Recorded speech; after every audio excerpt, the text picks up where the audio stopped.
सभी लोग बैठ जाओ। देखो सत्संग हमेशा आमने सामने रूबरू फेस टू फेस होना चाहिए, क्योंकि सत्संग वचनों का असर प्रभाव सीधे तुम्हारे मन पर पड़ता है। तब ये मन अपने गुनाहों को कबूल करता कि मैंने कितना अच्छा किया, कितना बुरा किया, कितना पाप किया, कितना पुण्य किया, कितना सुख किया, कितना सुख किया। वैसे शैतान मन ये मानने वाला नहीं है।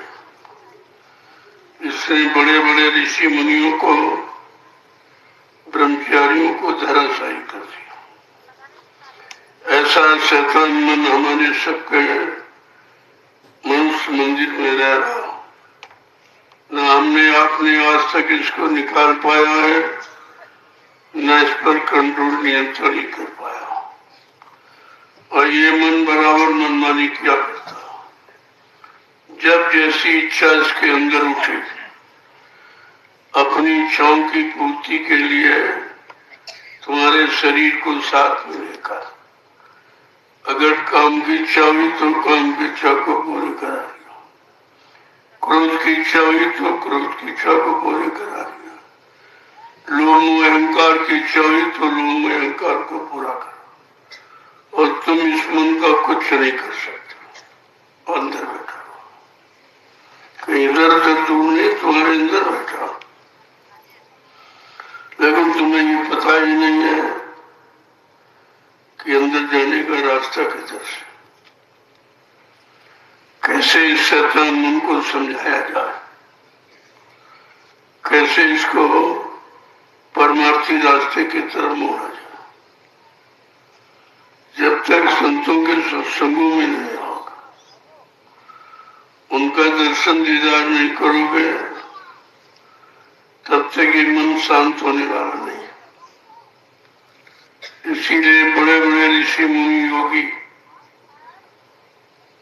हजारों वर्ष तपस्या की, लेकिन मन को कंट्रोल में नहीं कर पाए। योगियों ने तरह तरह की योग साधनाएं की, लेकिन मन नियंत्रण में नहीं आया। अवतारी शक्तियों ने कर्मों को मारा काटा, लेकिन मन उनका भी नियंत्रण में नहीं। अब आप सोचिए, इनका नहीं हुआ तो तुम्हारा कैसे हो जाए?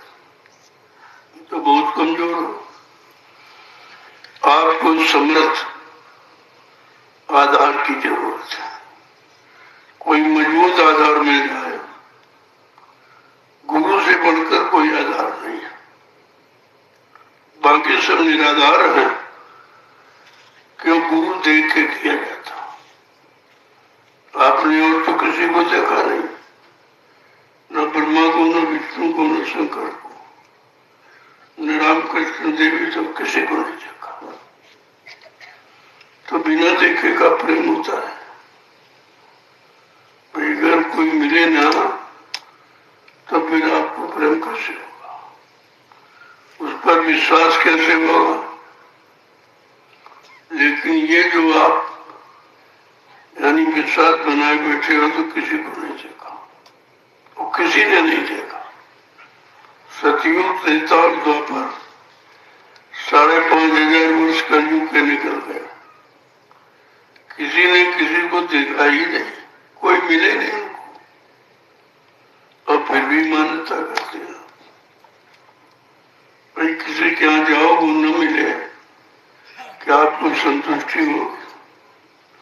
कह दिया जाए नहीं वो नहीं, इनका फोटो देख लो, तो क्या फोटो से संतुष्टि हो जाएगी? और तुमको तो यही सिखाया गया, न राम को देखा, न कृष्ण को देखा, न हनुमान को देखा, न शंकर को, किसी को नहीं देखा। और मान रहे क्या? मान रहे देखे भिन्न हुई प्रतीति, बिन प्रतीत हुई नहीं प्रीति। बिना देखे किसी से प्रेम होते नहीं।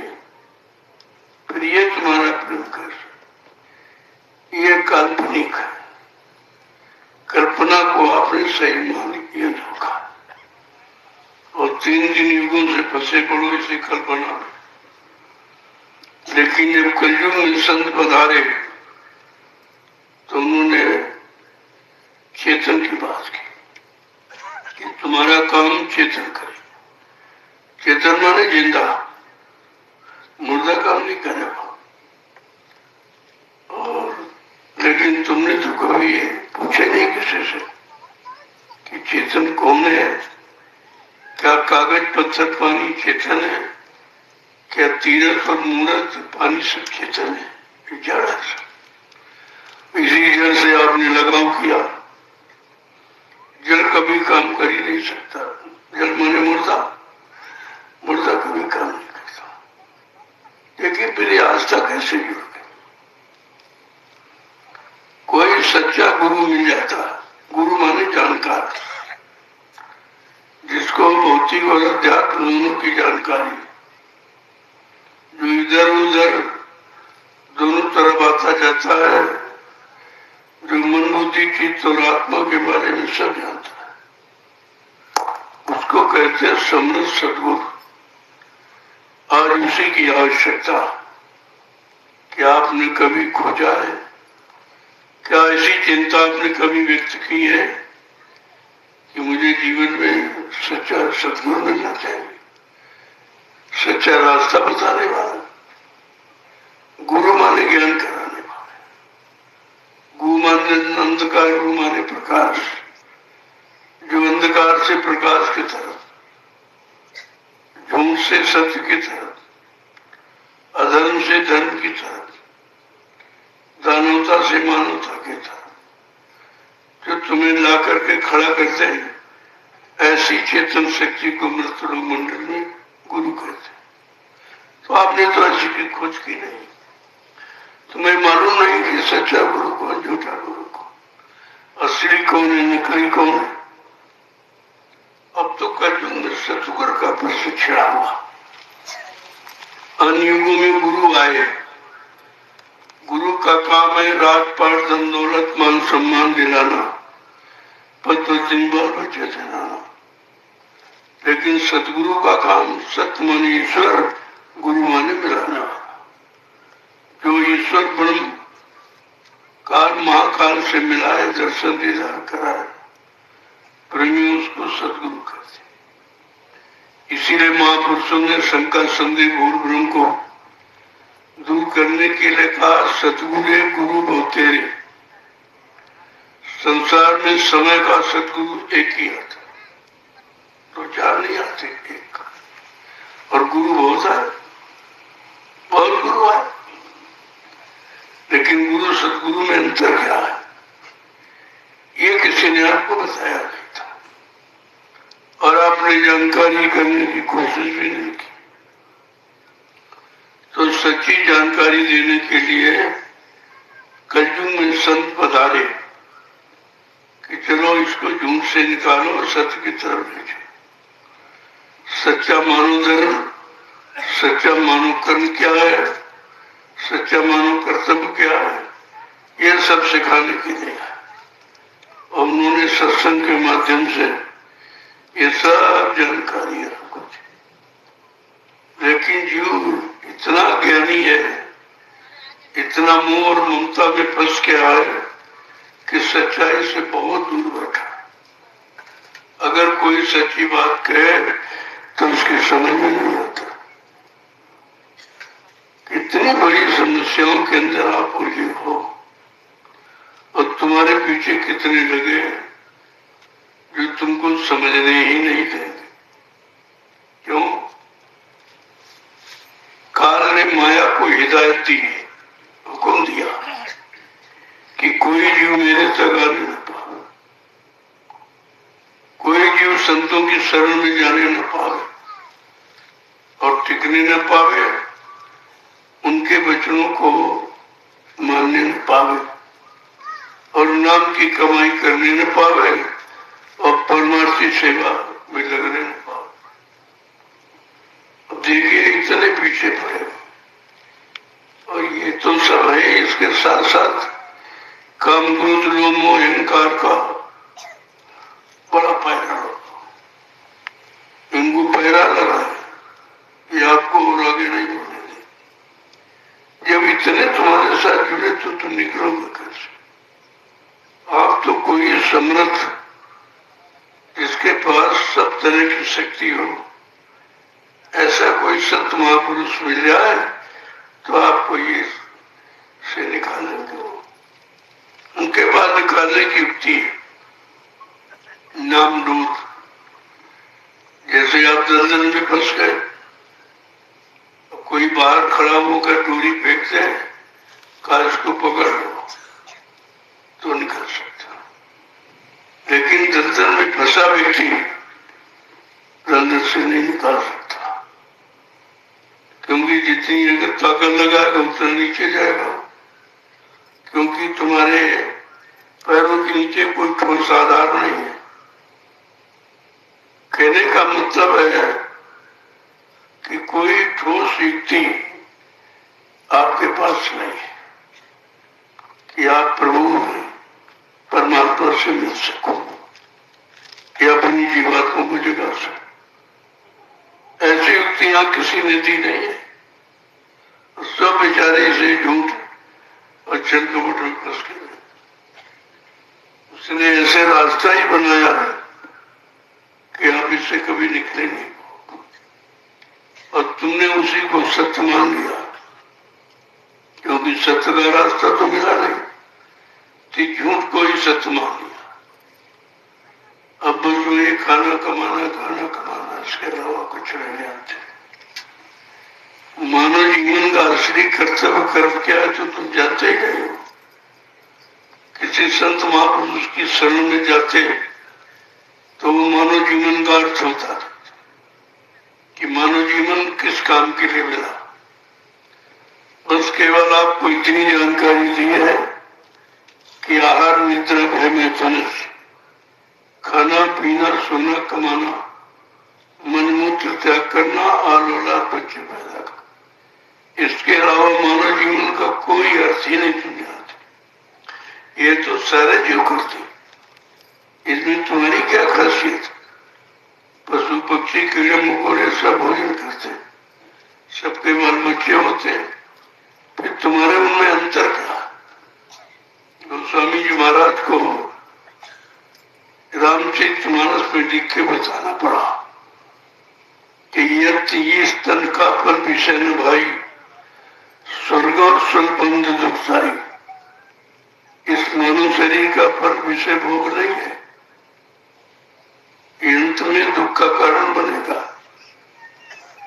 नर्तन पाए विषय मन देही, परट सुधाते सठ विषय।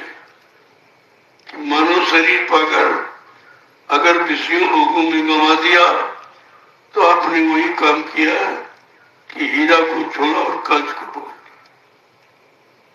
हीरा को छोड़ दिया, कांच को पकड़ लिया।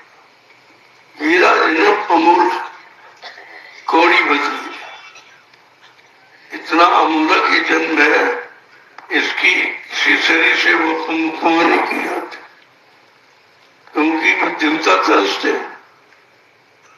बड़े भाग मानुष तन पावा, सुर दुर्लभ सदगंथन का, जिनके बड़े भाग हैं, जिनको परमात्मा ने अपनी बार मनुष्य मंदिर दे दिया।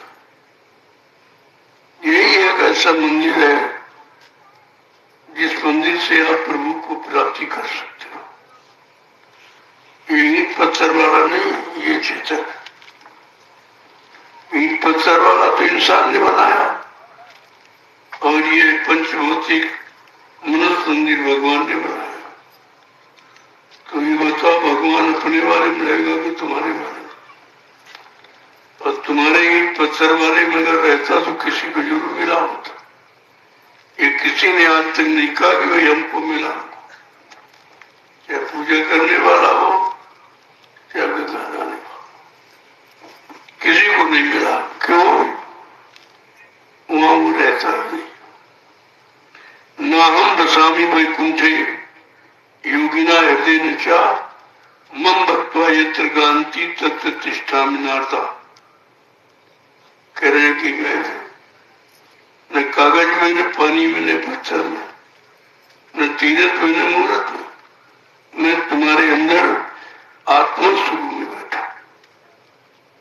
आत्मा स्वरूप सबके अंदर बैठा। इसका मतलब है परमात्मा हम सबको अधिकार से मिला हुआ, आत्मा रूप से मिला। क्योंकि आत्मा ही परमात्मा से मिलेगी, शरीर तो मिलेगा नहीं। शरीर को कितना सजा लो, कितना खिला पिला लो, ये तो यही छूट जाएगा। ये नहीं, आत्मा परमात्मा से मिलेगी। तो तुमने कभी आत्मा को परमात्मा से मिलने की युक्ति की पूछी किसी से? किसी संत महापुरुष से रास्ता पूछा? नहीं पूछा, और फंसे पड़े उसी में फंसे पड़े। और जन्म मरण, जन्म मरण, जन्म हो गया, फिर मर गए, फिर जन्म, फिर मर गए। ये जन्म मरण का सिलसिला बड़ा पुराना, और ये छूटने वाला है नहीं। जब तक जन्म मरण से छुटकारा नहीं मिलेगा, तब तक आपकी जीवात्मा परमात्मा से कभी नहीं मिल सकती, कभी नहीं मिलेगी। और ये किसी ने बताया भी आपको, जो कोई उसका जानकार नहीं। यहाँ आत्मा परमात्मा के जानकार नहीं है, यहाँ संसार इंद्रिय भोगों की जानकार, और वही आपको बताते समझाते। और उन्हीं कर्मों को कर कर बार बार जन्म लेते, मरते, जन्म लेते, मरते। लेकिन जब ये लाग दया कोमल से संता, जब संतों के हृदय में दया उठी, तो उन्होंने अपना सतलोक मंडल छोड़कर इस नित्यलोक मंडल पर हम सब जीवात्माओं के लेने के लिए आ गए। ये पहली बार, अभी तक कोई लेने वाला नहीं आया, न ऋषि, न मुनि, न योगी, न ब्रह्मदर्शी, दूरदर्शी, कुछ। वो भी चीजों से बहुत दूर, इस आत्मज्ञान से बहुत दूर। यहाँ अक्षर ज्ञान को प्रधानता दी गई, और तुम सब लोग इसी अक्षर ज्ञान में धस गए। जबकि कहा गया भी किताबें पढ़कर कोई महात्मा नहीं बन सकता, किताबें किसी को महात्मा नहीं बना सकती।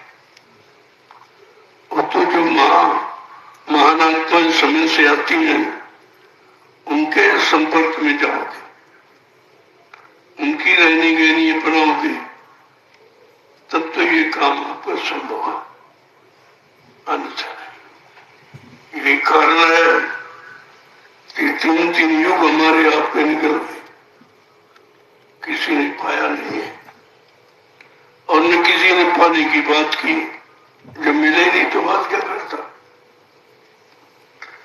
लेकिन जब संत आए तो उन्होंने ये रास्ता खोला कि जीवात्मा परमात्मा से मिल सकती है, मिलने को उसका अधिकार है।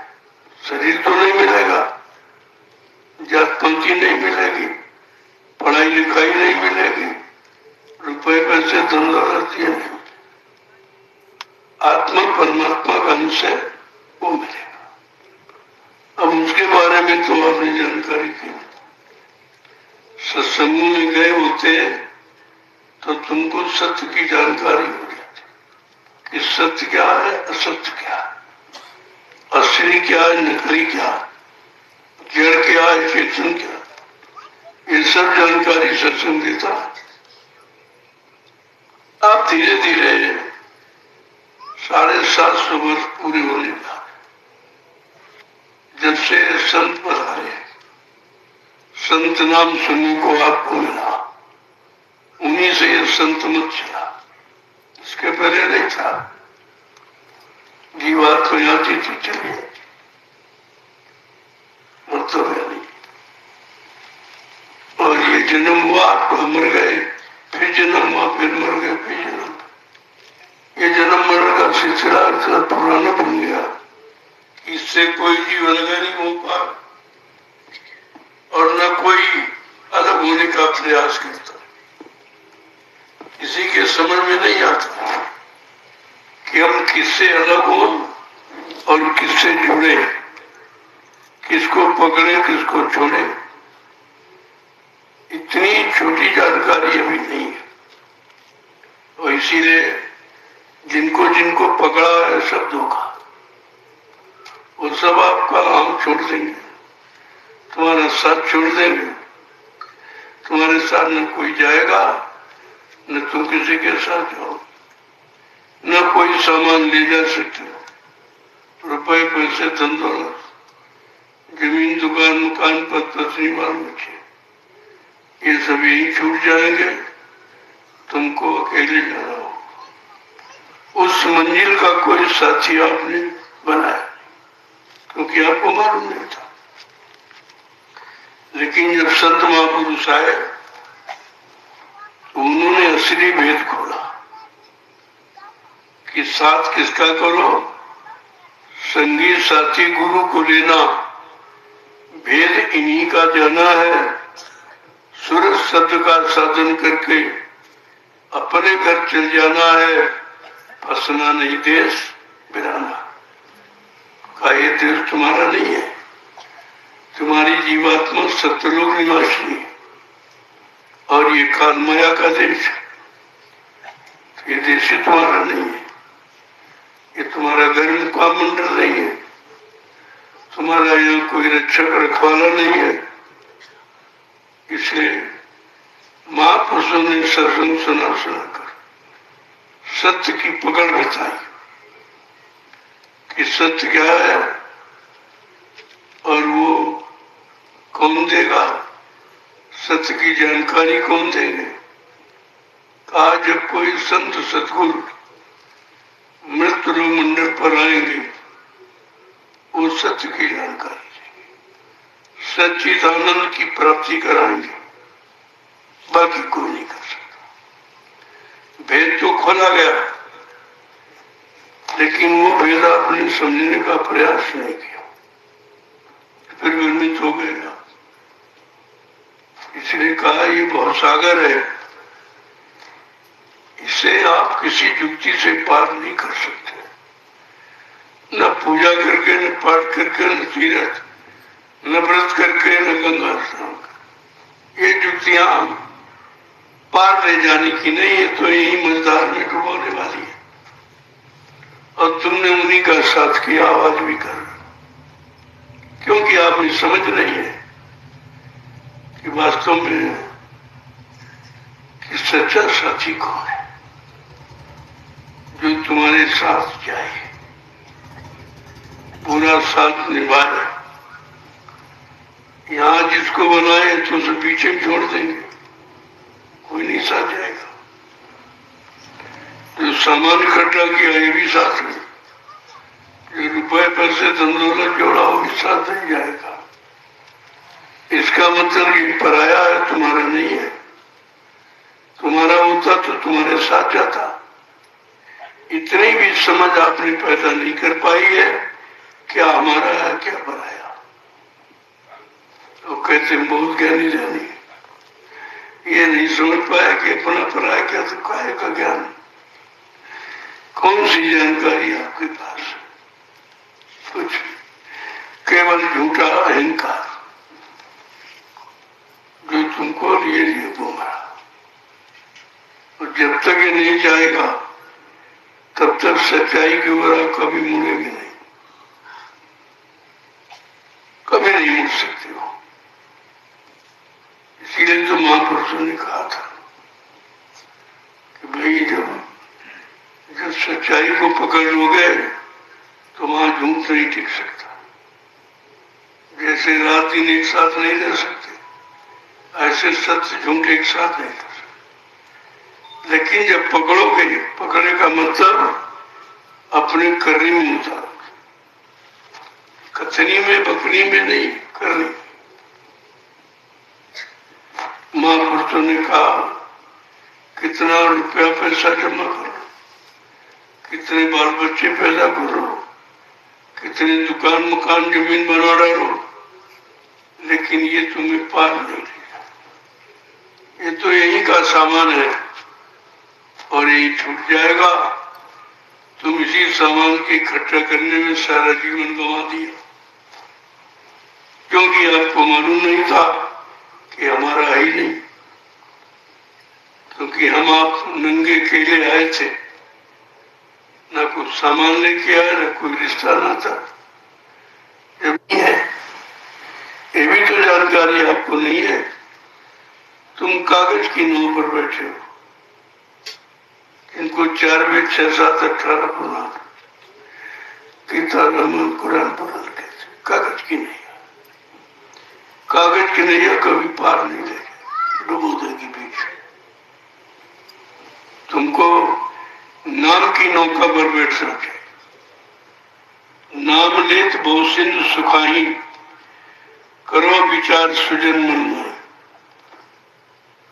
कहा ये नाम जो समय से जगाया जाता, वो नाम जो आए थे चले गए, वो तो नाम आपका काम नहीं करेगा।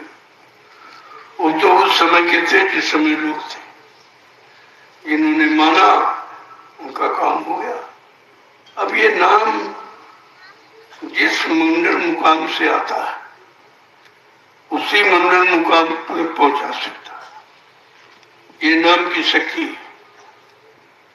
अब कौन नाम कहां से आया, तो गोस्वामी महाराज ने इसका भी भेद खोला कि जीव कहीं पिछले नामों में न फंस जाए, न समय व्यर्थ चला जाएगा। कहते कि एक राम दशरथ का बेटा, एक राम घटघट में लेटा, एक राम का शकल पसारा, एक राम इन सब से न्यारा। वो राम कौन सा? असली तो राम वो है। उसी असली राम की व्याख्या संत महापुरुष करते हैं। तो इसीलिए संत महापुरुषों ने किसी पर पर्दा नहीं डाला, सब खोल दिया।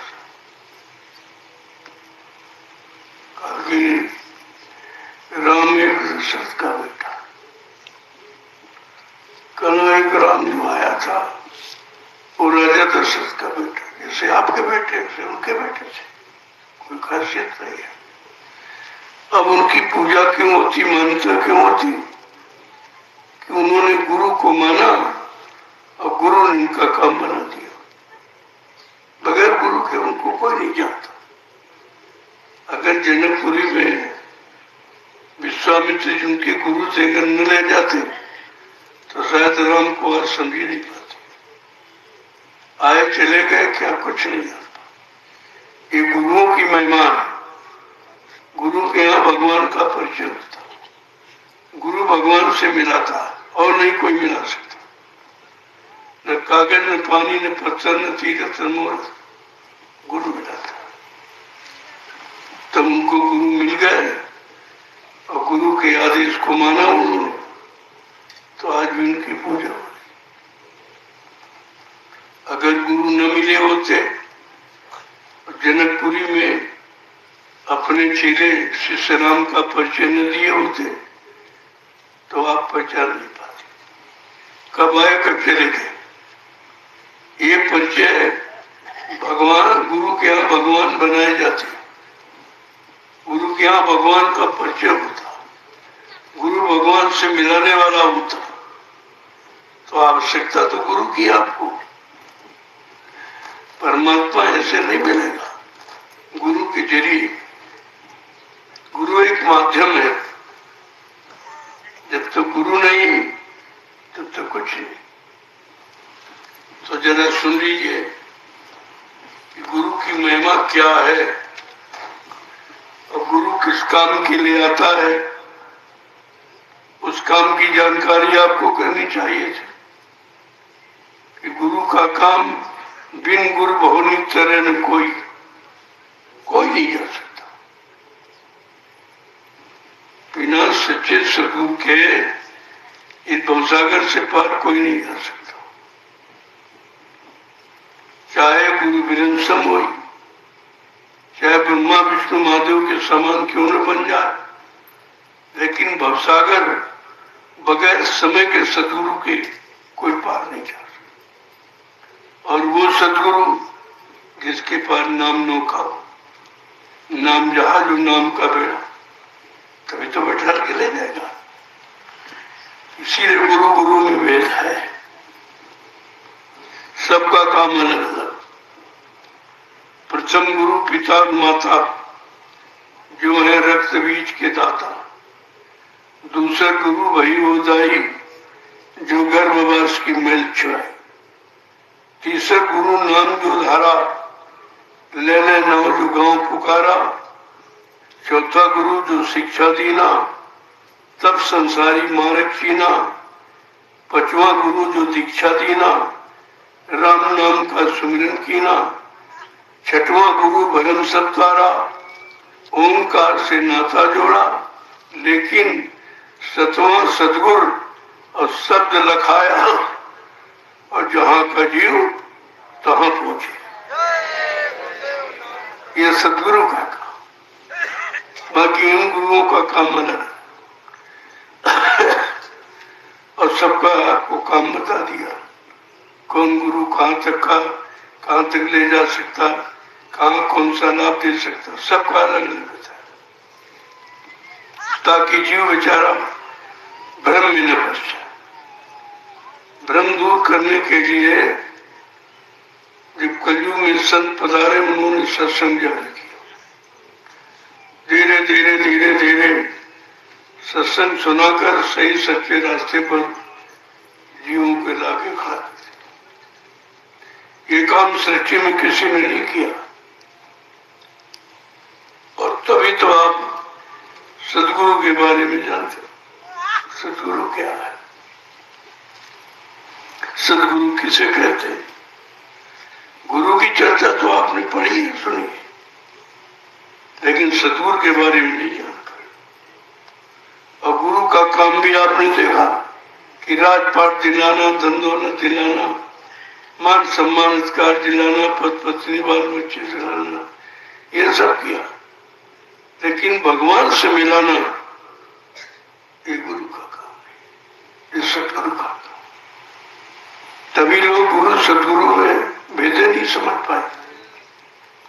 अगर सत्संग में गए होते तो उनको ये जानकारी मिल जाती कि गुरु का काम क्या है, सदगुरु का काम। हमें गुरु तक सीमित रहना कि नहीं, सदगुरु को खोज करना है, क्योंकि हमको अपनी जीवात्मा को परमात्मा से मिलाना। तो आगे समझा कि क्या कह रहे, जरा दो बच्चों सुन लीजिए आप। वैसे तो महात्माओं को किताब की जरूरत नहीं, खुद ही किताब होते। महात्माओं ने किताब बनाई, किताब से महात्मा नहीं बना। लेकिन जीवों को विश्वास कैसे हो, विश्वास दिलाने के लिए उन्होंने तमाम संतों की वाणी को प्रमाण के रूप में आपके सामने रखा।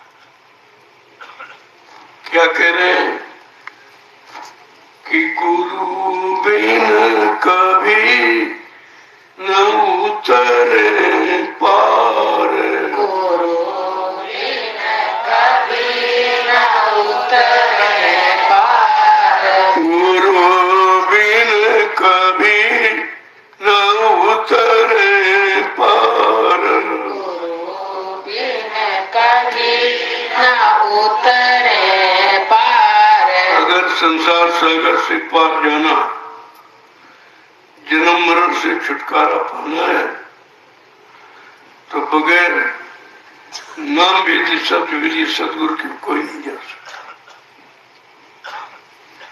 आगे क्या कह रहे हैं कि गुरु बिन कभी न उतरे पार, गुरु बिन कभी न उतरे पार, नाम बिन कभी न होए उद्धार, नाम बिन कभी न होए उद्धार। दोनों चीजें, जीवात्मा का उद्धार बगैर समय के नाम के नहीं हो सकता, और समर्थ गुरु के बिना कोई भवसागर पार नहीं जा सकता। न राम गए न कृष्ण गए, सब बीच में रहेगा। न ब्रह्मा न विष्णु न महादेव, कोई नहीं गया।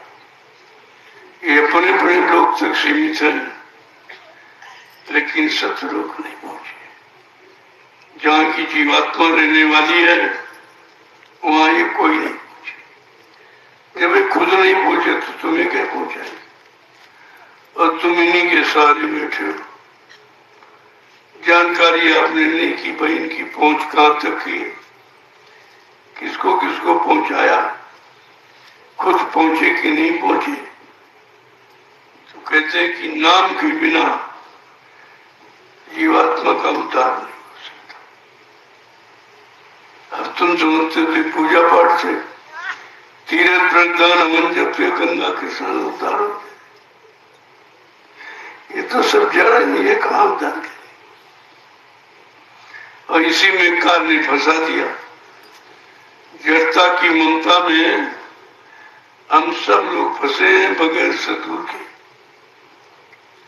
तो आगे क्या कह रहे हैं कि संग बिन कभी न पावे सार, संग बिन कभी न पावे सार, संग बिन कभी न पावे सार, संग बिन कभी न पावे सार, प्रेम बिन कभी न पावे यार, प्रेम बिन कभी न पावे यार, गुरु बिन कभी न उतरे पार, गुरु बिन कभी न उतरे पार।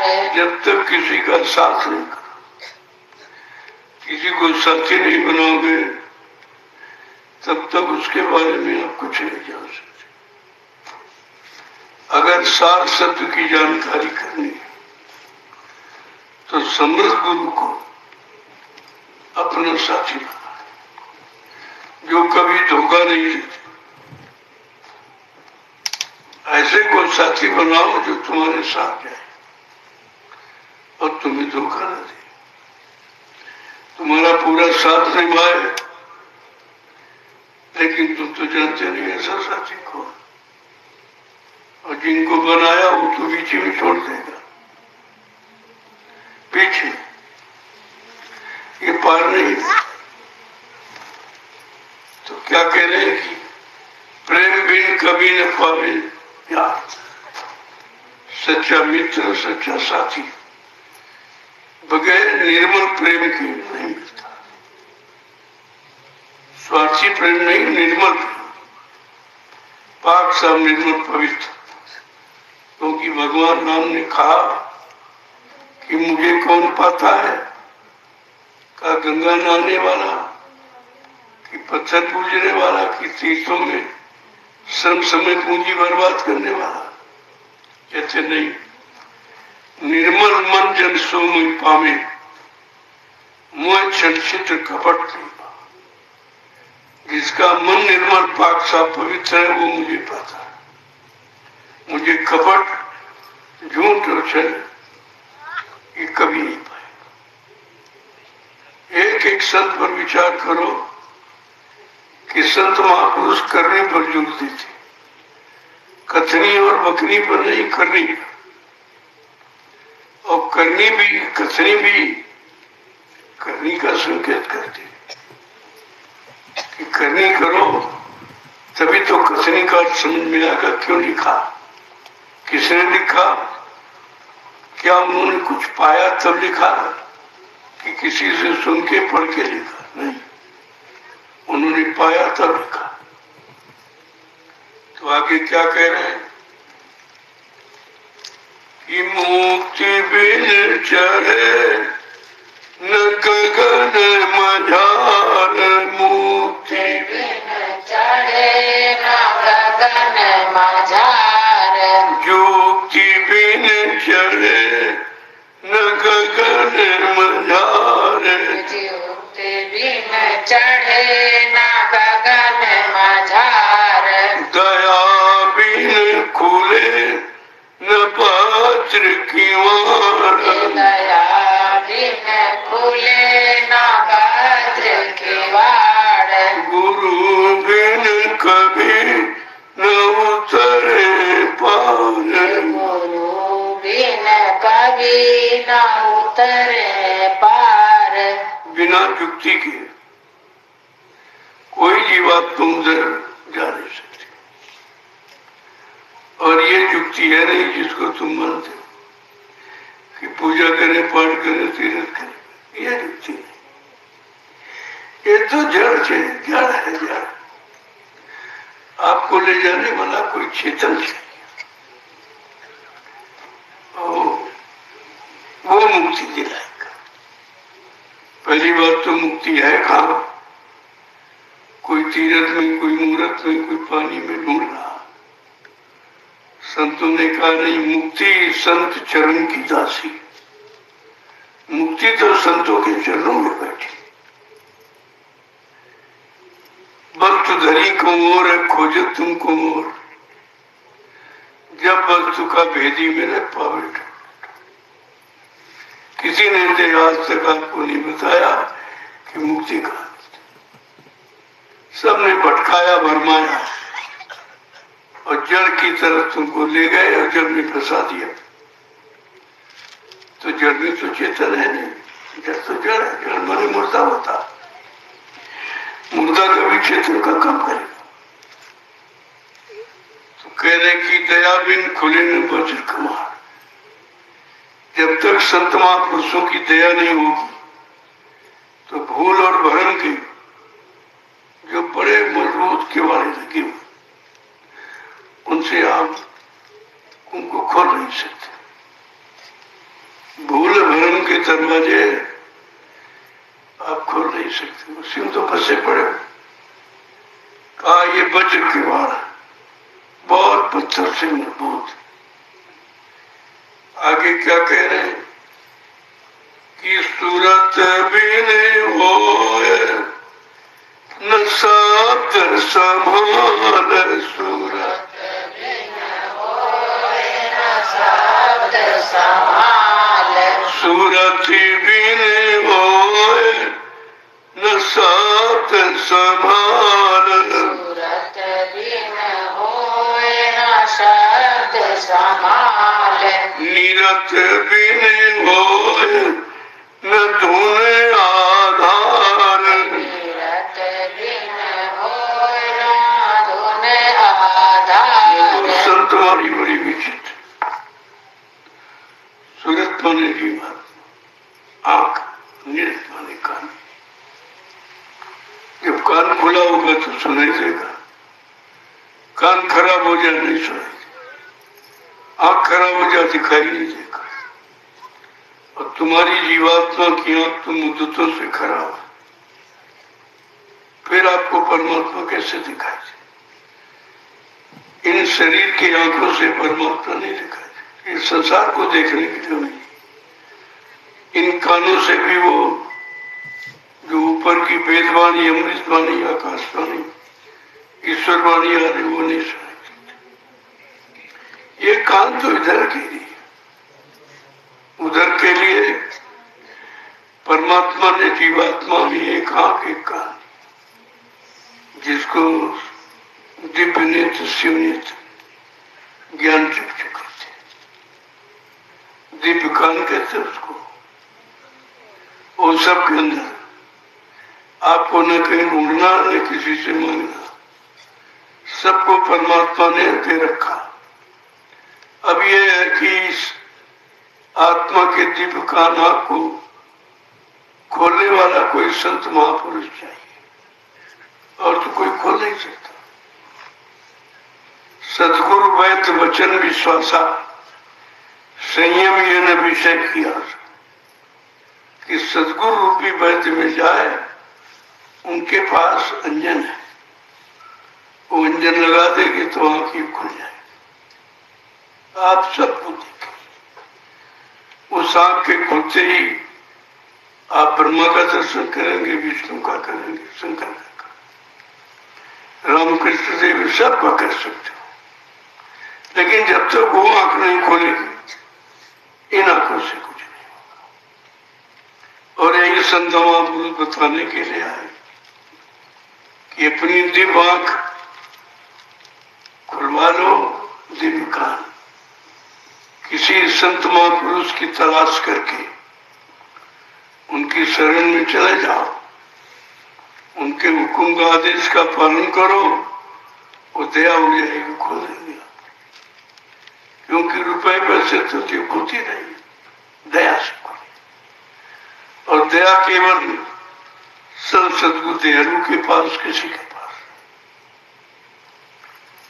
तो क्या कह रहे हैं कि गुरु से करना पहले प्यार, से कहना पहले प्यार, गुरु से करना पहले प्यार, गुरु से करना पहले प्यार, नाम रस पीना मन को मार, नाम रस पीना मन को मार।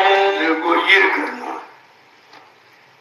उस सदगुरु से प्रेम करो जिसने परमात्मा को प्राप्त कर लिया, वो तुमको प्राप्त करा देगा।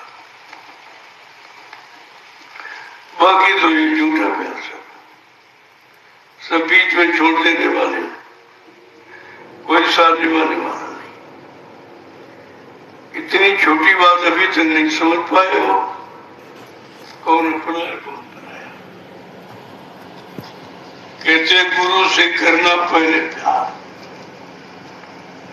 पहले उन सदगुरु से प्रेम करो जिन्होंने परमात्मा को प्राप्त कर लिया, और वो नाम रस पिला देंगे जिसको मीरा ने, सैजोबाई ने पिया था। वो नाम रस उनके पास, वो पिला देंगे मन को भोगो विलासों से हटा के, मार के। आगे क्या कह रहे हैं? काल घर जाना तज संसार, काल घर जाना तज संसार, दयाल घर आई जन्म सुधार, दयाल घर आई जन्म सुधार। क्या समझा कि काल के घर को छोड़ना है। ये काल का घर, जाओ बच्चे, ये तुम्हारा नहीं है, काल का। काल के हवाले से होना पड़ता। कहते हैं कि काल गिर जाना दर्श संसार को छोड़कर काल के घर से निकलना है, और तैयार घर जब तक नहीं पहुंचेंगे तब तक जीवन का सुधार नहीं होगा। ये जन्म का सुधार तभी माना जाएगा जब जीवात्मा परमात्मा से मिलेगी, अपने घर पहुंच जाए। आगे क्या कह रहे हैं कि संत गति पाई गुरु की लार, संत गति पाई गुरु की लार, संत गति पाई गुरु की लार, संत गति पाई गुरु की लार, सत्संग मिली मिला पद चार, सत्संग मिली मिला पद चार। कहते जब तक संतों की शरण में नहीं जाओगे और संत गति, अच्छी गति आपकी जब तक नहीं होगी, ये सब गुरु की दया से, बगैर उनकी कृपा के कुछ नहीं होता। और शब्द संग मिली मिला पहुंचे तो गुरु क्या करेगा, तुम्हारी जीवात्मा को शब्द से मिला। शब्द ही जीवात्मा का भोजन है और शब्द जीवात्मा का आधार है। सारी जीवात्मा इस शब्द को पकड़ कर ही मृत्यु मंडल पर उतारी गई। आज शब्द आपसे छूट गया, इसीलिए शब्द फंसी पड़ी। कहते जब शब्द का संग संत महापुरुष करा देंगे जीवात्मा को, तो वो सबको पार करके काल को, महाकाल को, ब्रह्म पार ब्रह्म सबको पार करके अपने सतलोक चौथे पद में पहुंच जाए। इसके पहले नहीं जा सकती। अब ये सत्संग तो आपने कभी सुने नहीं था, और न ये कोई बताएगा आपको। इस काल देश में काल की चर्चा, माया की चर्चा, लेकिन जीवात्मा के संभाल की चर्चा नहीं है। और आपको चाहिए जीवात्मा की संभाल। तो आगे क्या कह रहे हैं, कहा सतगुरु स्वामी अगम विचार, सतगुरु स्वामी अगम विचार, कहा राधा स्वामी अगम विचार, राधा स्वामी अगम विचार, तुमने और माने करे निर्वाण, ले अरमान करे निर्वाण, तुमने और माने करे निर्वाण, सुने अरमान करे निर्वाण, गुरु बिन कभी न उतरे पार, गुरु बिन कभी न उतरे पार। गुरु राधा स्वामी कोई आदमी इंसान का नाम, ये समय का जगाया नाम। उस समय जिस समय लोगों को नाम मिला और नाम को माना तो उनका काम हो गया, लेकिन तुम्हारा नहीं। हर युग का नाम अलग है। सतयुग का हरि नाम, त्रेता का राम नाम, द्वापर का कृष्ण, एक नाम तो नहीं रहा। उसी तरह कलयुग का भी तो नाम होना चाहिए।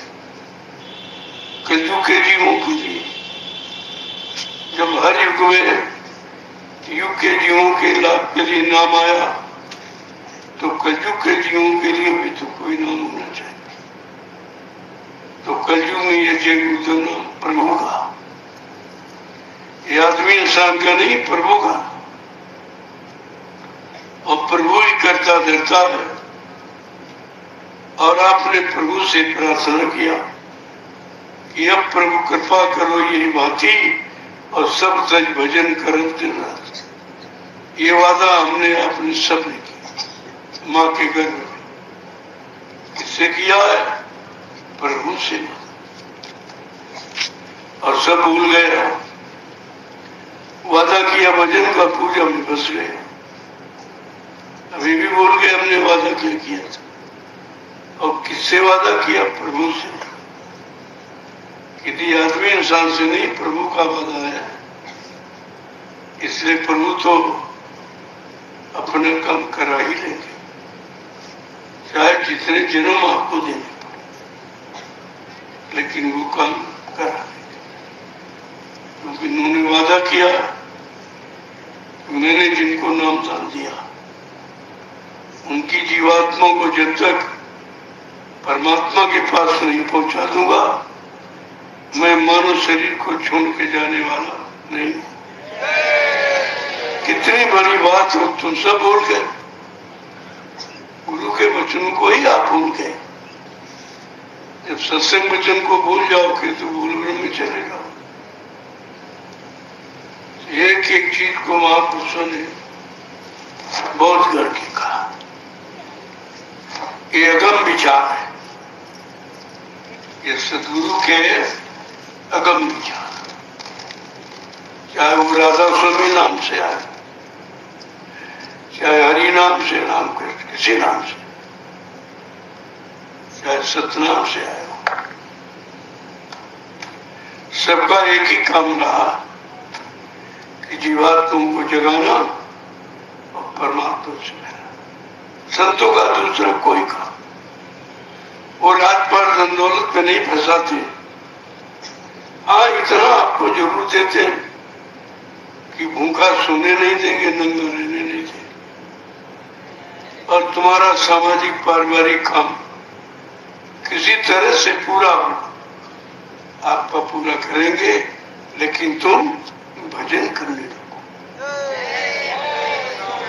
भजन करने से कितने काम तुम्हारे पूरे। संसार का कोई काम रुकेगा नहीं अगर आप सच्चे मन बुद्धि चित्त से भजन करो। जवान से नहीं, मन बुद्धि चित्त से। यही तो बात है। तुम करनी को नहीं समझते हो, कथनी पर जोर देते।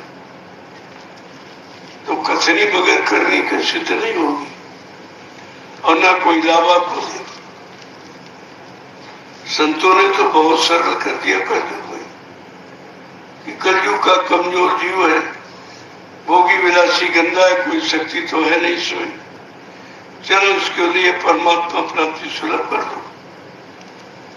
उन्होंने नाम जगा दिया और नाम का आधार बना के आपको पकड़ा दिया और कहा मेरे इस नाम रूपी नौका पर बैठ जाओ, मैं तुमको घर पहुंचा दूं। इससे बड़ा और लाभ क्या हो सकता? तो किसी ने नहीं कहा। लेकिन जब संतों की शरण में जाओगे तभी तो उनकी दया को समझोगे कि उन्होंने जीवों पर कलयुग में कैसे दया की, कितनी माफी दी है, सारे गुनाह पाप को माफ कर दिया। लेकिन कहा कि जो किया उसको भूल जाओ, जो किया उसको भुला दो, जो बचा समय उसको संभालो। गई सो गई, रही अब संभालो नहीं, ये भी जाने वाली। जो समय वक्त सौसे की पूंजी चली गई वो तो चली गई, लेकिन जो शेष जीवन बचा है उसमें से आत्मा के सुधार की बात तो करो, जिसके लिए मानव तन जीवात्मा मांग के ले आई थी कि एक बार मानव तन का सौभाग्य दे दीजिए, मैं किसी संत महात्मा की तलाश करके अपने घर का रास्ता पूछ लूंगी और घर चली जाऊंगी, फिर यहाँ कभी नहीं आऊंगी। लेकिन ये बात अभी तुम्हारी समझ में कहा, क्योंकि आपने सत्संग सुना ही नहीं है कि कलयुग में कल्याण कैसे होगा। और कलयुग में कल्याण उद्धार पाने की युक्ति क्या है, तो अलग अलग है, तुम्हें मालूम नहीं। इसीलिए कहीं सतयुग का नाम लेते, कहीं तीर्थ का चिल्लाने लगते, किसी का नाम, अरे भाई जो चला गया उसका नाम लेने से क्या नाम है, वो तो आएगा नहीं बुलाने से, तो ये तुम्हारा काम कैसे होगा। तुमने कभी ये नहीं सोचा जो शरीर से चला जाता वापस नहीं आता, फिर उसके नाम से कोई लाभ नहीं। आपको अपने समय का नाम चाहिए। आप कलयुग में बैठे हो तो कलयुग का नाम चाहिए। कलयुग का नाम है जय गुरुदेव। अब किसका? प्रभु का। किसी आदमी इंसान महात्मा को नहीं है, प्रभु का नाम। क्या प्रभु से बढ़कर और कुछ है? क्या प्रभु के नाम के अतिरिक्त तो कोई नाम जो तुम्हारा काम करे? लेकिन नहीं समझ पा रहे हो, क्योंकि आप सत्संग में कभी शामिल नहीं हो, बच्चों को भी गौर ख्याल ध्यान दिया नहीं हो। एक एक बात को संत महापुरुषों ने जीवों तक पहुंचाने का काम किया कि कलयुग का जीव कहीं भूल भ्रम में न चला जाए, कहीं फंस न जाए, कहीं पिछले नाम में न कहीं उलझ जाए। तब उन्होंने सब भेद खोल दिया। भाई देखो, कोटि नाम संसार में तासे मुक्ति न होए, आदि नाम जो गुप्त जब बूझे बिरला को। करोड़ों नाम परमात्मा के प्रचलित है, हरि के 1000 नाम, करोड़ों नाम भगवान के। तो करोड़ों नाम तो आपको नहीं मालूम। उन्हीं नाम में से एक कलयुग का जगाया जय गुरुदेव।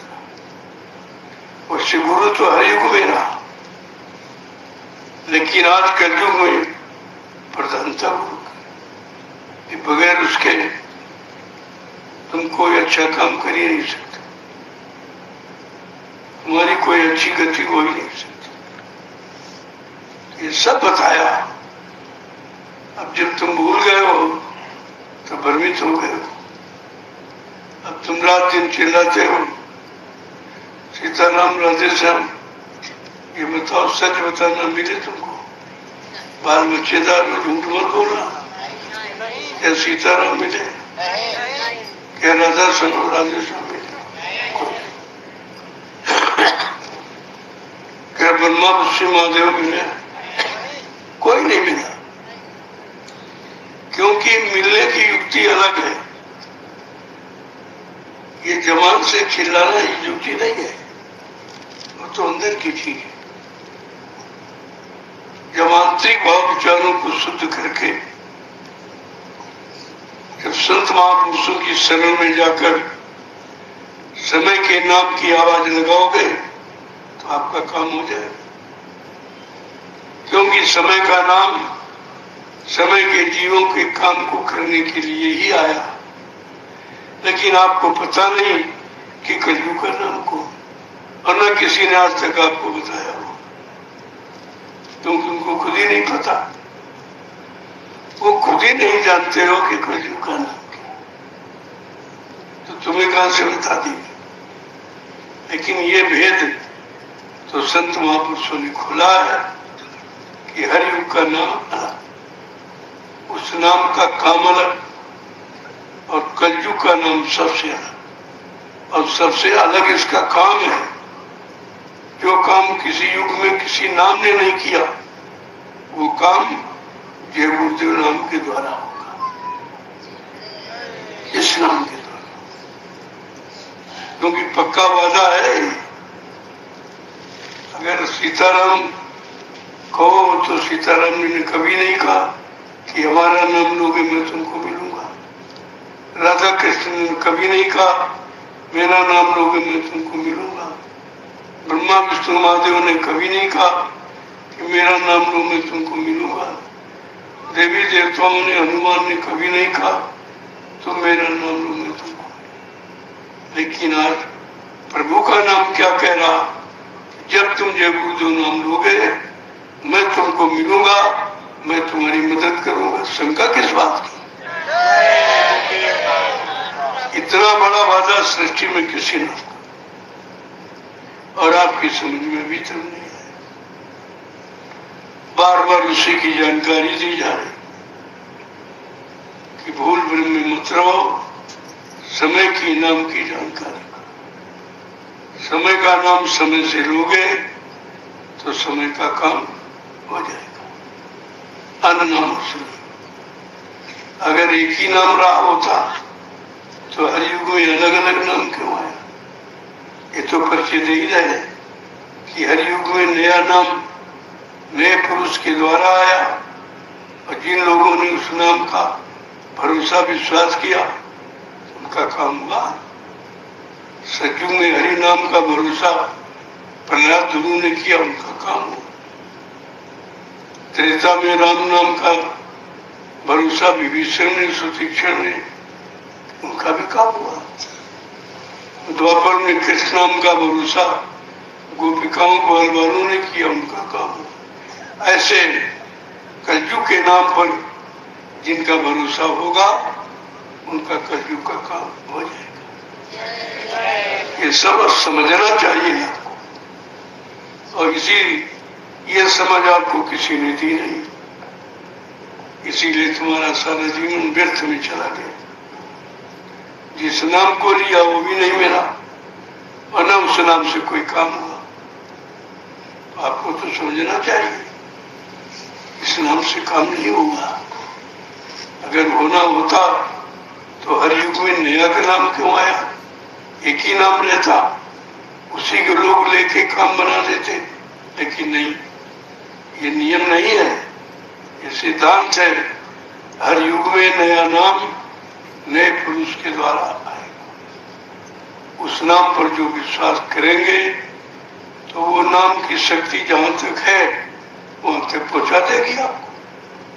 लेकिन कलयुग का नाम, जिसकी अपार शक्ति है, जीवात्मा को परमात्मा से मिलाने की, ये किसी नाम में शक्ति नहीं है। न हरि नाम में, न राम नाम में, न कृष्ण नाम में, न ब्रह्मा विष्णु किसी नाम में नहीं शक्ति कि वो परमात्मा से मिला। ये शक्ति केवल जय गुरुदेव प्रभु नाम। आपको तो ये सब बड़ा सरल करके आपको दे दिया गया, अभी भाई काम करते रहो, नाम जपते रहो। उसके लिए आपको ये अलग से समय नहीं निकालना। शरीर इंद्रियों से काम करते हो और जबान खाली रहती, तो उससे प्रभु नाम का उच्चारण करो, तो दोनों काम आपके हो जाए, भौतिक जगत के भी काम और अध्यात्म काम का। यानी शरीर इंद्रिया परिवारों का काम हो जाए और साथ साथ में जीवात्मा का। कितना सरल है, लेकिन जब तक समझोगे नहीं तब तक कुछ। और समझने का नाम ही सत्संग है। सत्संग कोई कथा वार्ता, कोई भाषण भी प्रवचन नहीं है, तो समझौती का नाम है कि समझ में आ जाए कि आत्मा क्या है, परमात्मा। परमात्मा से मिलने का काम केवल आत्मा कर सकती, शरीर इंद्रियां नहीं करेंगी। अगर ये चीज समझ में आ जाए तो कितना सरल है आपको, कोई खर्चा नहीं है, परमात्मा पाने में कोई खर्चा, भजन करने में एक पैसे के खर्चे नहीं है, और पूजा में तमाम खर्चा और मिलना भी कुछ नहीं। आपने समय पूंजी बहुत बर्बाद की, मिला कुछ नहीं। लेकिन भजन में तो कोई खर्चा नहीं, कुछ नहीं, केवल आत्मा से परमात्मा का नाम, कोई खर्चा नहीं। कितना सरल करके संत महापुरुषों ने रखा। लेकिन जीव बेचारा इतना ज्ञानी है कि उसकी समझ ही नहीं आ रहा कि सत्य क्या है, झूठ क्या। दुनिया ऐसी वावरी, कोई ग्राहक न पतिया। ये सस्ता सौदा जीवात्मा परमात्मा के मिलन का कोई लेने वाला नहीं है, किसी को विश्वास नहीं। और संत महापुरुष यही देने के लिए आए। जय गुरुदेव नाम प्रभु का। जय गुरुदेव नाम प्रभु का। अब आप लोग खड़े हो जाओ। देखो, सुनो कम, गुनो ज्यादा। जितना सुनते हो उसको गुणन।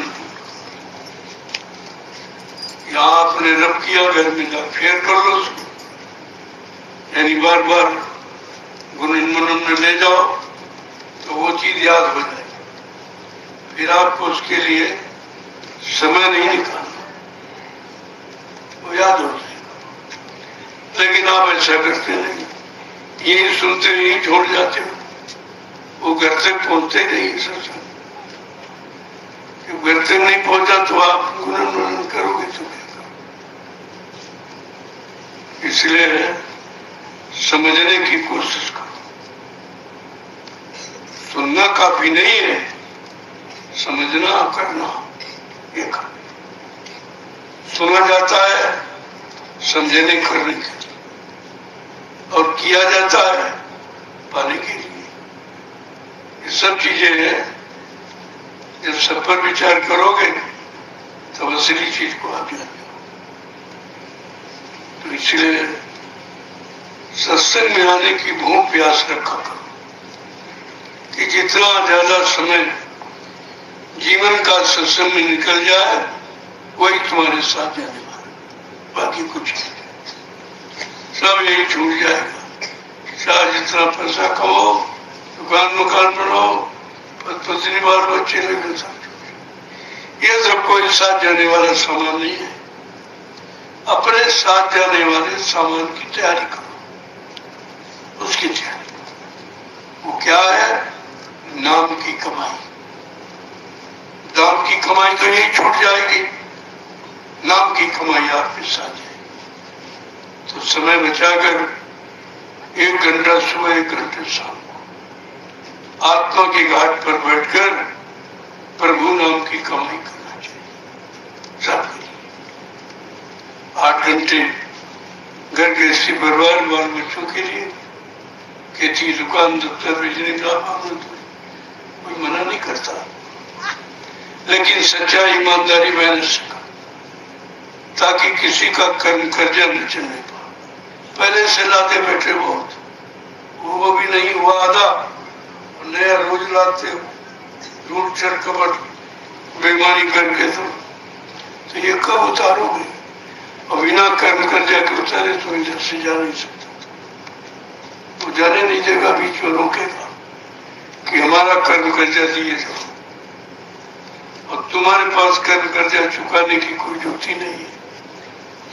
रुपए पैसे से चुकाया नहीं जाएगा, या तो वो परमार्थी सेवा या भजन, तीसरा कोई रास्ता नहीं।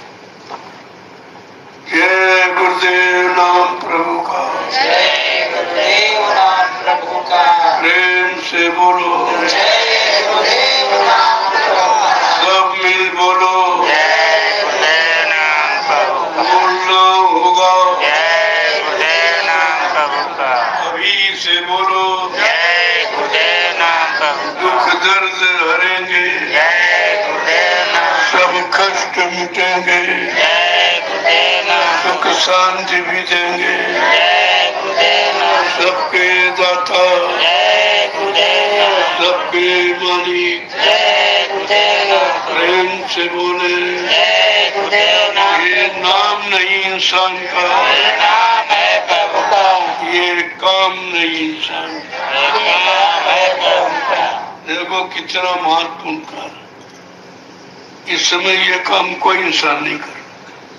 किसी मिशन में चले जाओ आप, चाहे धार्मिक चाहे राजनीतिक हो, ये काम कहीं नहीं होता कि सत्संग मिले, परमार्थी सेवा मिले और भजन मिले।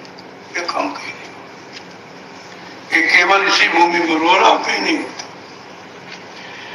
तो आपको समझना चाहिए कि कितना बड़ा जीवन का कार्य इस मर्यादित भूमि पर हो रहा, जहां 88,000 ऋषियों ने मिलकर तपस्या की थी, इसे गौरवान बनाया, उसका लाभ आपको मिलेगा। इसलिए आपको इस भूमि पर आमंत्रित किया गया कि लाभ ले लो, नहीं ये लाभ निकल जाएगा, आपके हाथ नहीं लगेगा, क्योंकि ये लाभ और किसी को मिलेगा नहीं।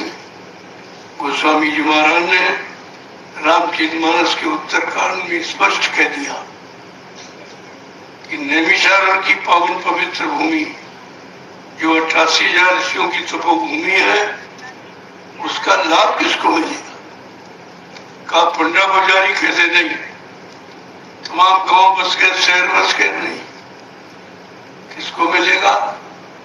तीर्थ वर्ग नैमिष विख्याता अति पुनीत साधक, ये नैमिषारण्य तीर्थों का महातीर्थ पावन पवित्र है। इस भूमि पर लाभ किसको मिलेगा? जब किसी संत के साधक समय के जगाए नाम की साधना करेंगे, उनको लाभ, और किसी नाम की साधना से नहीं, समय के जगाए नाम, उनको इस भूमि का लाभ मिलेगा। इसलिए आपको इस भूमि पर लाया गया, इसका लाभ ले लो, ये तुम्हारे हाथ से निकल जाए। तभी तो बार बार आह्वान किया जाता है। धीरे धीरे समय निकल जाएगा, तब आओगे तो फिर कुछ हाथ नहीं लगेगा, केवल पछताना और रोना होगा, कोई लाभ आपको नहीं मिल पाए। इसलिए समय से जाकर समय का लाभ ले लो, ये आपकी बुद्धिमानी हो। जय गुरुदेव नाम प्रभु का। जय गुरुदेव नाम प्रभु का। अब आप लोग सत्संग का प्रसाद लेंगे, इसके बाद भोजन करना।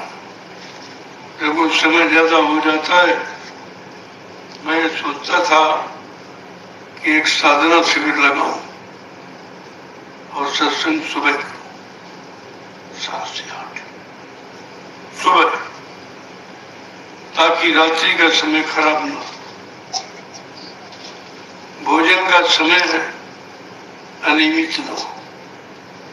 अनियमित समय में भोजन का कोई लाभ नहीं मिलता, वो भोजन नुकसान करता। लेकिन अब कुछ ऐसी स्थिति परिस्थितियां आ जाती, मतलब उस समय टल जा रहा। मैं सुबह भी सोता हूँ कि सुबह 4 बजे, घंटा 3 बजे फौरन साधना पर बैठ जाओ, 1 घंटे के बाद आप सत्संग, तब तक मैं वहां पहुंच जाऊंगा और आपको जगा दूंगा कि आप उठिए, अब सत्संग सुनिए। तो भजन और सत्संग और ये सेवा, तीनों चीजें आपको मिलती, परमार्थी सेवा भी मिल जाए, क्योंकि जो भी कर्म आपने किए वो रुपए पैसे धन से नहीं कटेंगे। तुम किसी को 1 करोड़ रुपए दो कि हमारा एक पाप काम को कर सकता, ये काम रुपए में से तो दया से होता है। और दया किसमें? आदेश पालन में। आदेश पालन आप करते नहीं हो, इससे दया से वंचित हो। फिर कहते हमारा मन नहीं लगता, मन लगेगा कैसे? क्या बगैर दया के मन लगेगा? जितना ज्यादा आदेशों का पालन करोगे, उतना ही मन पाक सामने हो। अगर मन को धोना है तो सेवा के द्वारा साफ कर दो, उसको साफ गंदगी उतर जाए तो ये सुमन ध्यान भजन भी करेगा, सेवा भी करेगा, सत्संग भी सुनेगा, सब करेगा। लेकिन बगैर गंदगी के उतारे ये कोई चीज ग्रहण नहीं कर सकता। गंदगी में कोई पूजा नहीं स्वीकार होती, फिर भजन कैसे आपका स्वीकार? जय गुरुदेव नाम प्रभु का। जय गुरुदेव नाम प्रभु का। अब आप लोग प्रसाद ले लीजिए। देखो, जिसको कोई सेवा, मैं तो तो मांगता नहीं किसी से। अगर किसी को ये देने की इच्छा है कि मेरे पास समय नहीं है, मैं नौकरी चाकरी से प्रसन्न नहीं पाता हूँ, धंधे व्यापार खेती से, तो अपनी सेवा के द्वारा परमार्थ का लाभ ले सकता है। उसके लिए ये व्यवस्था रखी कि जो भी गाड़ी कमाई अपनी दोगे, मैं वो परमार्थ में लगा दूंगा, आपके पिछले पाप कर्मों की अदायगी का कारण बन जाएगा, और भी कोई कारण नहीं है। तो इसीलिए ये बेटी सुना दीजिए, मुझे मिल जाएगा, मैं आपके काम में लगा दूं। मैं क्या करूंगा इसको, मुझे तो जरूरत है नहीं, मेरे तो कोई बाल बच्चा है नहीं भाई, उसके लिए मैं इकट्ठा करूं। जो करूंगा तुम्हारे लिए करूंगा, तुम्हारी चीज, तुम्हारी व्यवस्था बनाने में खर्च कर दूंगा, ताकि आपको कोई परेशानी ना हो। तो यहाँ कोई इस तरह का काम नहीं होता। यहाँ जो भी काम होगा तुम्हारे सामने होगा। मैं कोई पर्दा नहीं रखता हूँ, क्योंकि हमको कुछ चाहिए नहीं, हमको किसी चीज की जरूरत नहीं, हमको व्यवस्था की आवश्यकता है कि जीवों के लिए एक सरल सहज अच्छी व्यवस्था बन जाए, तो आकर के बैठ के भजन करें, मतलब यानी सत्संग सुने, सेवा करें, तो इनको कुछ न कुछ जीवन का लाभ मिल जाए। यहाँ और इसके अलावा कोई उद्देश्य नहीं। जय गुरुदेव नाम प्रभु का। जय गुरुदेव नाम प्रभु। ये मैंने क्यों किया कि जो सेवा आप लोगों के हाथ भेजते थे वो मेरे पास नहीं आती थी। बड़ा बड़ा नोट पहले निकाल देते रास्ते में, तो मैंने देखा कि तुम्हारी सेवाओं का नुकसान हो रहा, मैंने व्यवस्था बदली। ये दान पात्र रखा हुआ है, अपने सामने अपने हाथ से डालो, मुझे मिल जाएगा, इसमें कोई छल कपट नहीं कर सकता। तो व्यवस्था बदली जब ही जाती जब कोई त्रुटि आ जाती, कोई कभी दिखाई देती तो व्यवस्था बदल दी जाती, और उसमें भी ज्यादा से ज्यादा आपको लाभ मिले इसके लिए। तो जो भी किया जा रहा है वो आपके हित में किया, जो भी किया जाएगा सब आपके हित में। अब पूरा परिवार बड़ा है, उसके नाते जमीन की आवश्यकता है। आप तो जानते नहीं कि 45 करोड़ का गुरु परिवार, मान लो आज बिखर गया है, भ्रमित हो गया, कल फिर बेचारे वापिस आएंगे लौट के, क्योंकि कहीं कोई रास्ता नहीं है कि जहां से तुम्हें कुछ मिले। सब लेने वाले, लूटने वाले, खाने वाले बैठे, देने वाला कोई नहीं। देने वाला यही एक दरबार है जहां से आपको सब कुछ दिया जाता, और फिर भी न समझ पाए तो ये आपका दुर्भाग्य है। जय गुरुदेव नाम प्रभु का। जय गुरुदेव नाम प्रभु का। अब ये प्रसाद ले लीजिए, देखो इसको संभाल के रखा करो। वैसे देखने में तो लाठी दाना है, लेकिन दया से भरा हुआ, दुआ और दया से भरा हुआ है ये, इसलिए इसको संभाल के रखो। जब कोई अचानक इमरजेंसी आ जाए, परेशानी, और तुम सबको मना लो जिनको जिनको पूछते हो, मैं तो किसी को आलोचना करता नहीं।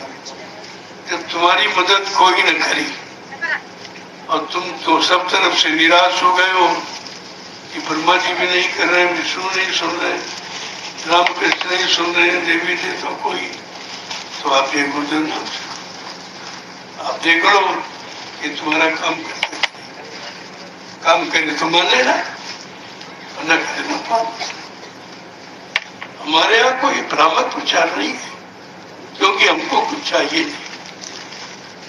जिनको चाहिए वो झूठ छल कपट का प्रयोग करते, हमको नहीं कुछ। इसलिए मैं सीधा रास्ता आपके लिए बना दिया कि दया लेना चाहते थे, दुआ लेना चाहो तो ले लो, अपने बिगड़े काम बनाना चाहो तो बना लो, आपको मौका दिया जा रहा।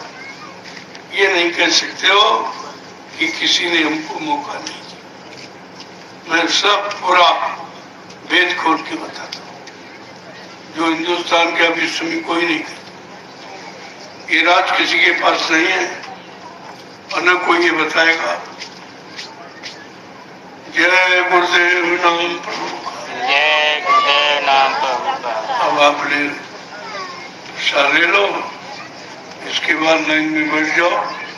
भंडारे का भोजन तैयार है, देखो भोजन तैयार है, बस आपको बैठने की जरूरत है।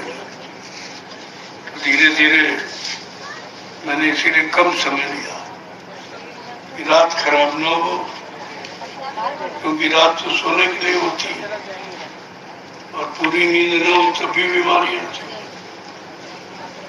मेरी बीमारी का कारण यही है कि मैं 18 घंटे बैठकर आपसे मिला, सब जानते हैं आप। न समय का सोना, न जगना, न भोजन, कुछ नहीं हुआ। आज वही सब कूड़ा कचरा इकट्ठा हो गया, बीमारी का कारण बन गया। अभी सोचता हूँ कि धीरे धीरे कुछ समय कम करूं ताकि स्वस्थ हो जाए तो शरीर फिर आपका काम करूं, आपके काम के लिए। वैसे कोई जीने की इच्छा नहीं है, लेकिन काम करने की इच्छा है कि जीवों का काम हो जाए। अच्छा, जय गुरुदेव नाम प्रभु का। जय गुरुदेव नाम प्रभु का। जल्दी से आप इसे लो, फिर लाइन से बैठिए।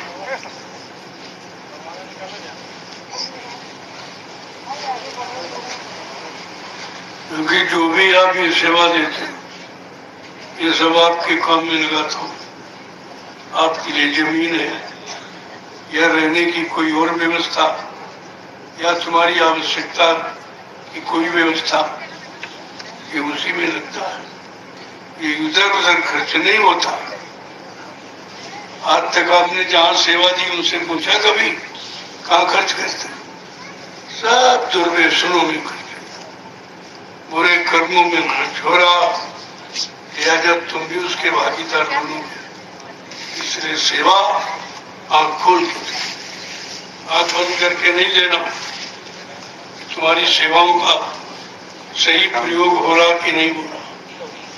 अगर दुरुपयोग हो जाएगा, बुरे कर्मों में लगेगा, तो बुराई का भुगतान आपको भी देना पड़ेगा। आपके धन के द्वारा अगर बुरा काम किसी के द्वारा हो रहा, उसके भागीदार आप भी।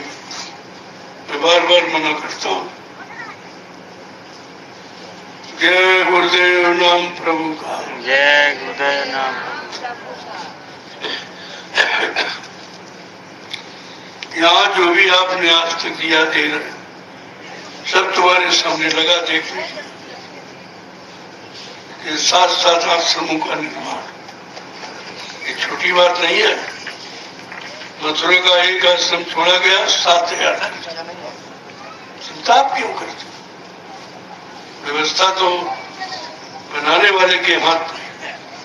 वो जहाँ रहेगा वहाँ व्यवस्था बना देगा, उसको कहीं ढूंढने की जरूरत नहीं है। आपको केवल समझने की आवश्यकता है। बैठिए, आप लोग देखो, जिनको जाना है अभी भी। सुबह मेरे पास समय कम होता है, योगा वगैरह करता हूँ, साधना में बैठ जाता हूँ, तो मैं 10 बजे पहले नहीं बैठ पाऊंगा, फिर आपको कष्ट होता है। इसलिए मैं शाम को ही प्रसाद भी दे देता हूँ, आपसे मिल भी लेता हूँ। कोई शिकवा शिकायत नहीं करता, बार बार से ठीक। अरे तुम दूर से ही दूर बने रहो, वहीं से मिलो।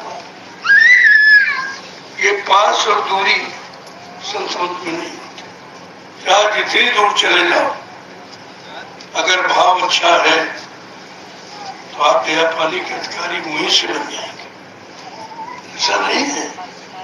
संतों के दरबार में अनोखा असंभव को संभव बनाया जाता, तभी तो लोग संतों के शरण में आते और अपने बिगड़े काम बना लेते हैं। जय गुरुदेव नाम प्रभु का, बोला जल्दी गुरुदेव जल्दी से बदलो। और इसके बाद भोजन के साथ ताकि समय से कम 5 घंटे आपको सोना चाहिए। तो शरीर की थकान दूर होती है, इतना समय तो चाहिए 5 घंटे का समय के आपके पास 24 घंटे, तो इस समय का थोड़ा बंटवारा कर लो कि 8 घंटे हम बाल बच्चों की खिदमत सेवा के लिए खेती, दुकान, दफ्तर, बिजली, व्यापार, मजदूरी में देंगे। 2 घंटे इष्ट मित्रों से मिलने चाहिए। मैं तो आपको 2 ही घंटे मानता हूँ।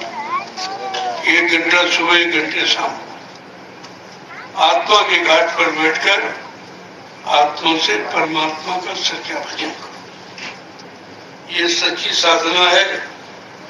इसका फल निष्फल नहीं होता। और यह साधना संतों के सिवा कोई जानता नहीं था। कितना सरल है, तो आप इसको करिए।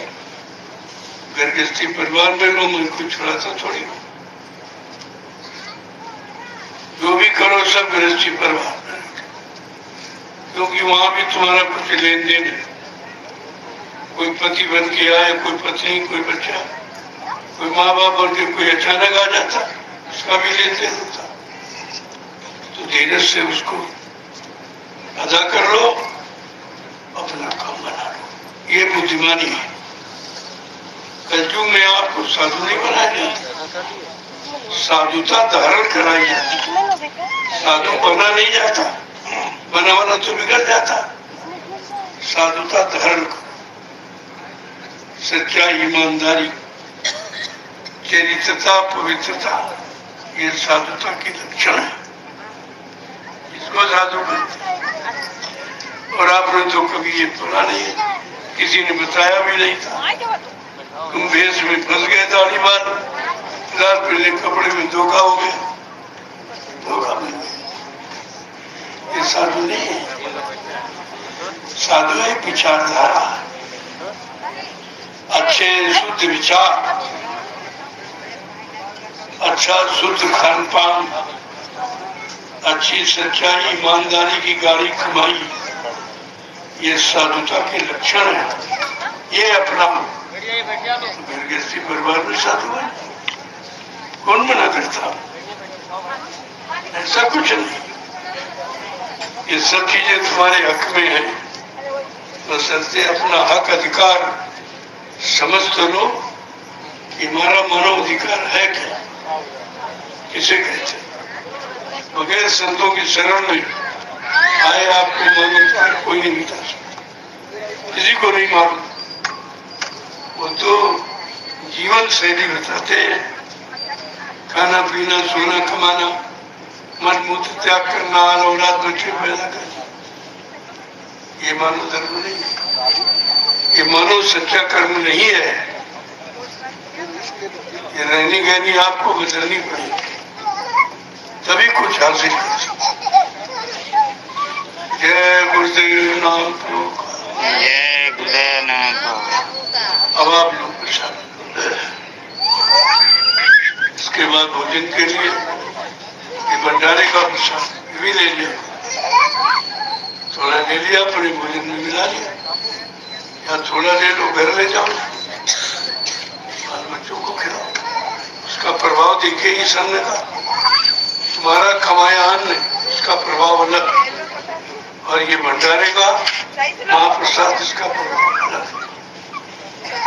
ऐसा नहीं है सब्जी रोटी तो रोज ही खाते हो, लेकिन ये वो भोजन नहीं है जो गृहस्थी परिवार में करते हैं। ये बिल्कुल पाक साफ निर्मल पवित्र, जो तुम्हारे अंतरी भाव विचारों को शुद्ध कर दे, तमाम तरह की बीमारियों को शरीर से निकाल देगा। इसीलिए तो भंडारा रखा और आप समझ नहीं पाते हो और लाभ से वंचित रह जाते। इसलिए लाभ लेने के लिए आए तो लाभ लेके जाओ, खाली मत जाओ। ये दरबार है, यहाँ किसी को खाली नहीं भेजा जाता, कुछ न कुछ तो लाभ आपके पीछे जोड़ी दिए जाते। जय गुरुदेव नमः प्रभु। जय गुरुदेव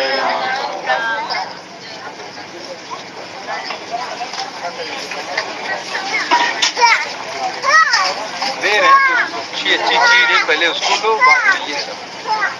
महाप्रसाद है वो, उनका नाम प्रसाद तो बहुत मिल थोड़ा